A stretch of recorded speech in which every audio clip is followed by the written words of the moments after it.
Hello students, in this series we will be covering the topics for 5th grade ICSE board Max syllabus. Myself, Disha George, founder of Miracle Zone Academy. We conduct online classes for Max and other subjects.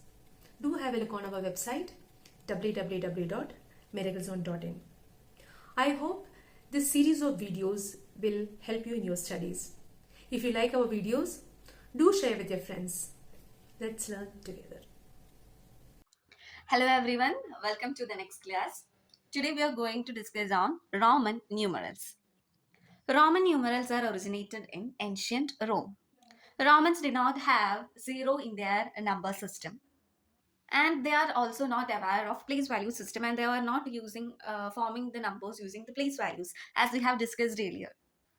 Instead of place value system, they have 7 basic symbols for Roman numerals, and of these 7 basic numerals, they are forming the numbers. So let us look what are the 7 basic symbols in Roman numerals.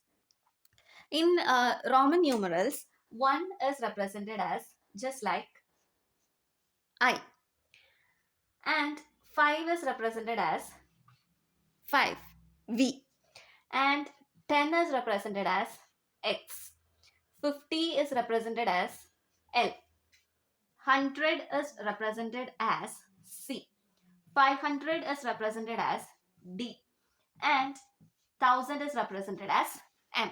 So these are the 7 basic symbols in Roman numerals. Of these 7 basic numerals, all the other numbers are generated. So let's look how the other numbers are generated. For generation of the other numerals other than these basic symbols, we have certain rules. So let us look what are the rules one by one. Let us look on first rule. The numerals 1, x means 10, c and m, that is 100 and 1000, can be repeated to represent a number. It can be repeated in the sense these numerals or repetition of these numerals means addition. Let's look at an example. Here 2. 2 can be written as 1 plus 1, right? 1 plus 1. In Roman numerals, 1 is represented as 1 and another 1 is represented as 1. So this is how we are writing 2. And if you consider the number 30. Okay, so 30 can be represented on the basis of that basic symbols as 10 plus 10 plus 10, right? So in Roman numeral, 10 can be written as x and again x. So this is how we are writing 30. Here the number x can be repeated, and this one also can be repeated not more than 3 times. For example, if you are writing a number 4, okay, 4 can be written as 1 plus 1 plus 1 plus 1, and so we can write it as like this, right? But we are not writing 4 as like this because these Roman numerals cannot be repeated more than thrice. Okay, so we are not able to write or split up 4 like this. Instead of that, we are going to represent it as 1v. Let's take the rule for writing 4 as like this later. Okay, so this is our first rule. Let's move on to the second rule. A smaller numeral. So this is the second rule. A smaller numeral written to the right of a numeral of greater value is always added to the greater numeral. Let's take with an example. Okay, you all know that this is a Roman numeral or Roman representation for 7, right? Okay, so here when you look up here 5 and this is 2, right? So a smaller numeral is written to the right of the numeral of greater value. 5 is of greater value and 2 is of smaller value. If a number arises like this, what we usually do is that it is always added to the greater numeral. Means here 5 is, v is represented as 5 and this 2 is represented like this. So it is added to the greater numeral. This is represented as 7. Okay. For another example, if you consider a Roman numeral like this. So let's find out what is a Hindu Arabic numeral for this Roman numeral. Here L is, what does L means? 50 and X is 10. So a smaller value is accompanying a greater value. So these both are added together. L is 50 and x is 10. When it is added together, we get as 60. So LX is a Roman representation of 60. Rule 3. A smaller numeral written to the left of a numeral of greater value is always subtracted from the greater numeral. So let's look at with an example. Consider the Roman numeral, this one. Okay, so here when you consider this Roman numeral, this is 1 and this is 5. So the smaller number is left of the greater numeral. So if a Roman numeral came like this, what you have to do?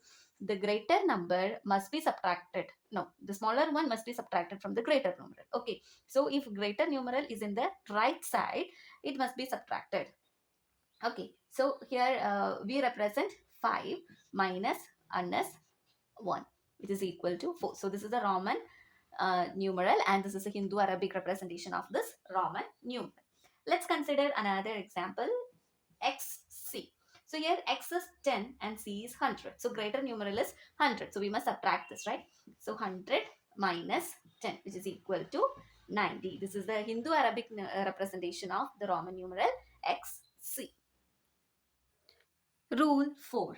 When a smaller numeral is placed between two numerals of greater value, it is always subtracted from the numeral immediately following it. Okay, so let's check what does the rule 4 says.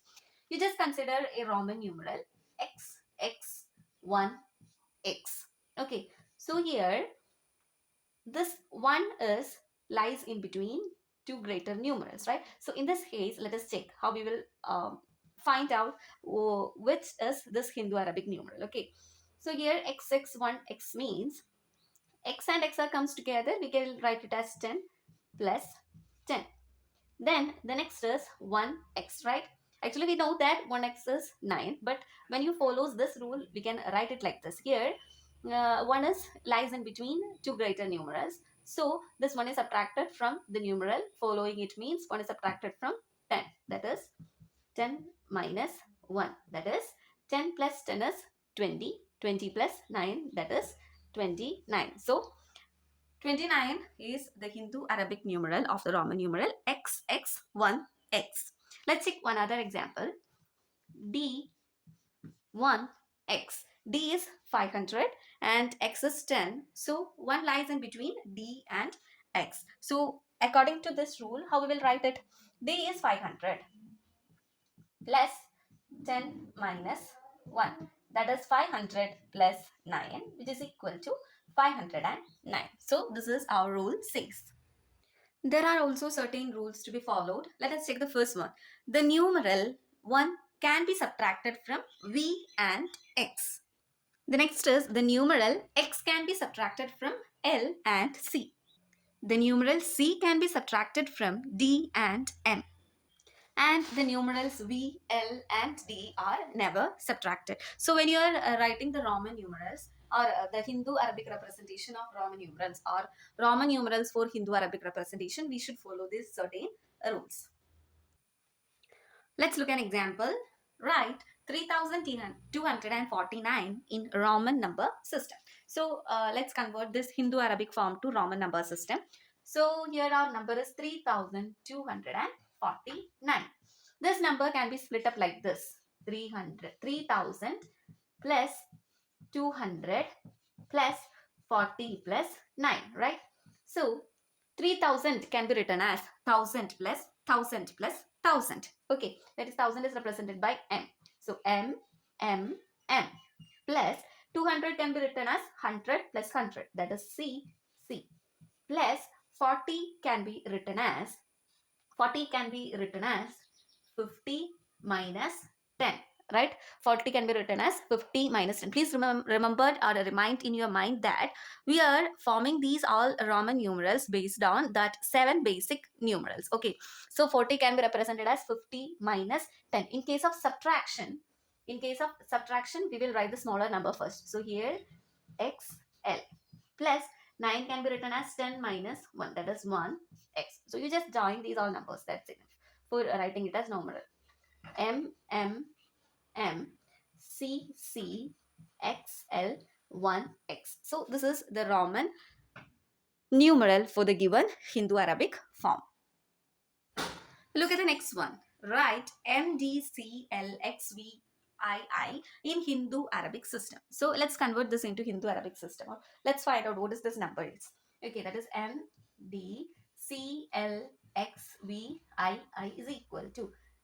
Here we can split them as M plus D is actually 500 and C is 100, right? So we can write it together. D C plus LX can be written together and the other one can be written as like this. So M is 1000 and DC. Okay, D is 500 and C is 100, right? So the smaller numeral comes in the right side. So they are just add up. 500 plus 100 is 600 plus LX means L is 50 and X is 10. So here also we are just adding up together. So 60 plus this is 7, which is equal to 1667. So this is the Hindu Arabic numeral for the given Roman numeral.